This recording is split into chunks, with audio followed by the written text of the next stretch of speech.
Alors, de nouveau, on se retrouve pour la formation sur JavaScript. Alors, là, je vais juste changer le titre, parce que je suis le titre, ouais. Je vais mettre formation JavaScript. Ok. Et là, vous voyez, j'ai lancé le petit serveur. Pas de problème. Vraiment, hein, si vous voulez faire vous simplifier la vie en lançant un petit serveur, je vous invite à aller voir la vidéo. Il y a quelques outils installés, mais c'est relativement facile. Et voilà, ça évite de perdre du temps. Alors, dans cette vidéo, qu'est-ce qu'on va voir? On va voir les opérateurs. Alors, on va commencer à rentrer dans le vif du sujet où on va pouvoir créer nos propres opérations et ça va nous servir énormément. Alors, je vais l'appeler nombre 1. Alors, faut savoir une chose, c'est vous pouvez donner ce que vous voulez comme nom aux variables, sauf que vous n'avez pas le droit de commencer par un chiffre par exemple. Voilà, c'est forcément une lettre. Et il y a des normes. Alors c'est des normes. Il y a des bonnes façons en fait où on écrit des fois en majuscule tout ça. Alors faut savoir que tout ce qui est constante, en général, on met tout en majuscule. Voilà. C'est plutôt pratique, même s'il y a le mot const, du coup au moins on sait que c'est une constante. Et puis voilà, il y en a d'autres qu'on verra au fur et à mesure. Donc ça, lettre nombre 1, je vais juste faire un copier-coller pour avoir un deuxième nombre. Alors, loupé. Voilà. Hop. Et ce que je vais faire, c'est que je vais agrandir un petit peu pour que vous voyez beaucoup mieux. Ok. Donc, lettre nombre 1, j'ai pas le droit de l'appeler pareil, je vais l'appeler nombre 2. Ok. Et là, je vais faire 4. Pour les opérateurs, qu'est-ce qu'on peut faire? On peut faire des additions. On peut très bien. Donc, je vais mettre lettre résultat. Ok. Est égal à nombre 1 plus nombre 2. Ok. Et du coup, c'est test que je veux afficher. Et on est bien égal à 6. Donc voilà pour l'addition. Jusque là, rien de très sorcier. Qu'est-ce qu'on a d'autre? Eh ben on a la soustraction. Ok. Soustraction, c'est à moi. Toc, toc, toc, toc, toc.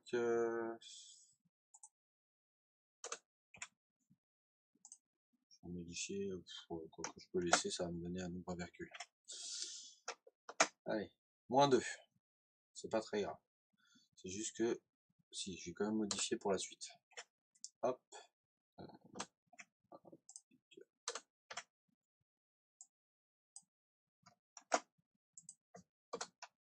Voilà. Très bien. Donc j'ai juste inversé les deux nombres. Donc, lettre résultat nombre 1 moins nombre 2 égale, alors là c'est plus bon, hein, est égal à 2. On a la multiplication. Donc la multiplication se fait avec l'étoile. D'accord? Jusque là, pas de souci. 4 fois 2, 8. On a la division. 4 divisé par 2 égale 2. On a un autre opérateur qui s'appelle le modulo. Alors, qu'est-ce que c'est que le modulo? Ça, c'est quelque chose que j'ai découvert en faisant de la programmation, parce qu'à l'école, on ne l'utilise pas forcément. Alors, on l'utilise, mais on ne l'appelle pas comme ça. Le modulo, je vous l'écris déjà. Hop, c'est avec le signe pourcentage. À quoi il correspond? Eh bien, il correspond au reste de la division. Je vais vous faire un exemple. Là, normalement, le reste de 4 divisé par 2, puisqu'on a vu que 4 divisé par 2, ça faisait 2, il n'y avait pas de reste. Donc normalement, je suis censé avoir 0. Et bah oui, j'ai bien 0. Maintenant, si je fais 5 ici, 5 divisé par 2, toujours on va faire en sorte d'avoir un nombre entier, donc ça va être juste 2 fois, d'accord? Mais il va me rester 1. Si je sauvegarde, j'ai bien 1, d'accord? Donc ça c'est relativement pratique, notamment on s'en sert souvent quand on fait modulo par exemple de 2. Donc si c'est égal à 0, bah, c'est que c'est un chiffre pair. Si c'est différent de 0, c'est que c'est un chiffre impair. C'est une des solutions pour trouver du coup si c'est un chiffre pair ou impair.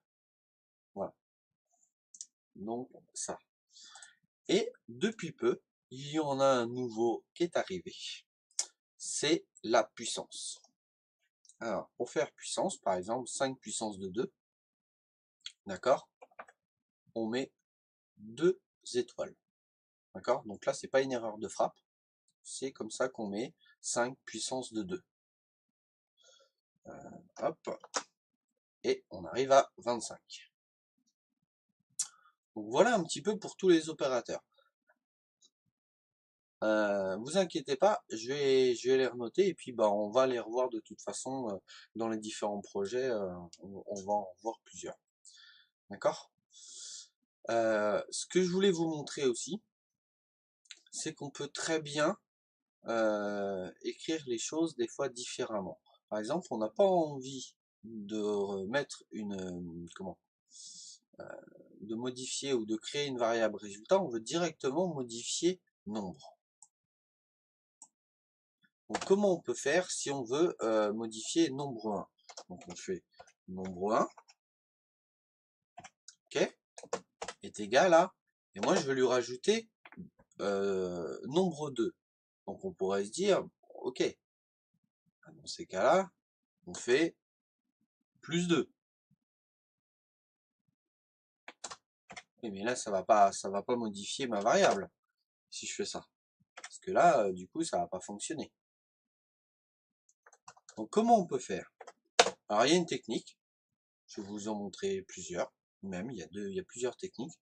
On peut faire égal nombre 1 plus nombre 2.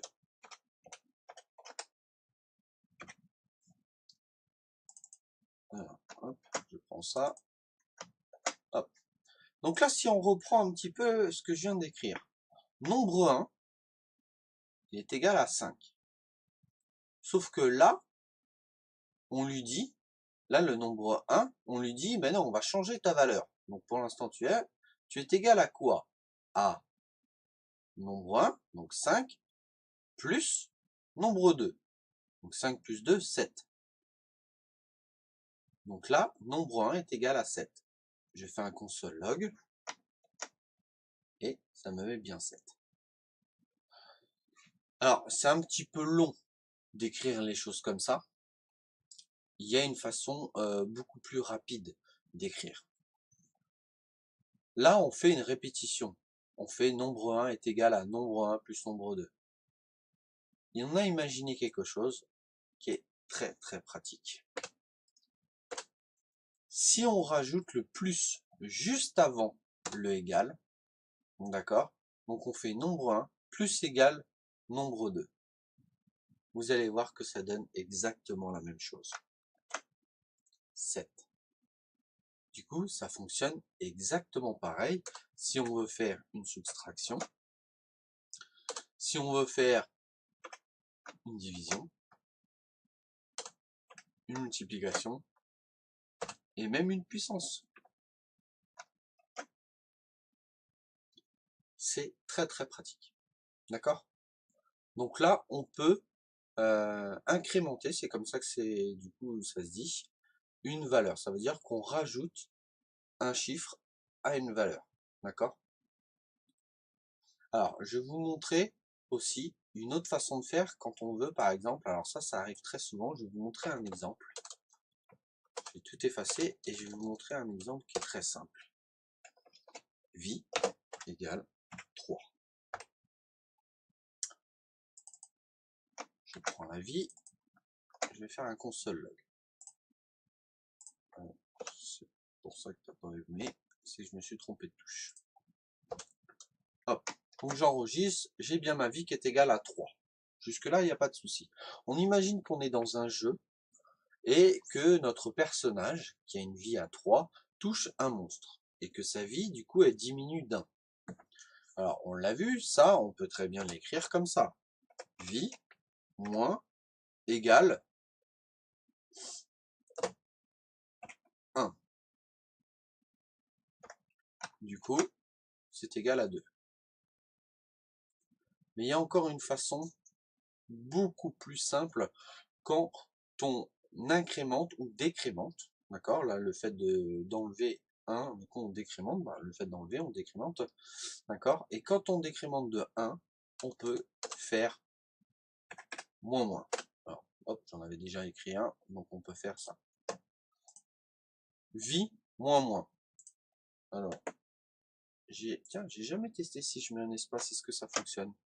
Non, si, ah si, ça fonctionne. Ouais. Alors, moi j'ai l'habitude de l'écrire comme ça. Voilà. Vie moins. Et du coup, ça enlève 1 à la vie. De la même manière, on peut faire plus. Et on augmente 1 à vie. Donc ça, c'est très pratique. D'accord? Donc c'est tout pour cette vidéo. Là, on commence à voir un petit peu comment manipuler les variables. Maintenant, on peut pas encore faire trop de choses avec juste ça. On va voir dans les prochaines vidéos comment faire en sorte d'avoir des conditions. Et ensuite, vous verrez comment on peut faire des boucles. Et là, vous allez voir qu'on va pouvoir commencer à créer des mini-jeux. Et du coup, ça va être relativement sympa. Je vous dis à bientôt sur une prochaine vidéo. Ciao.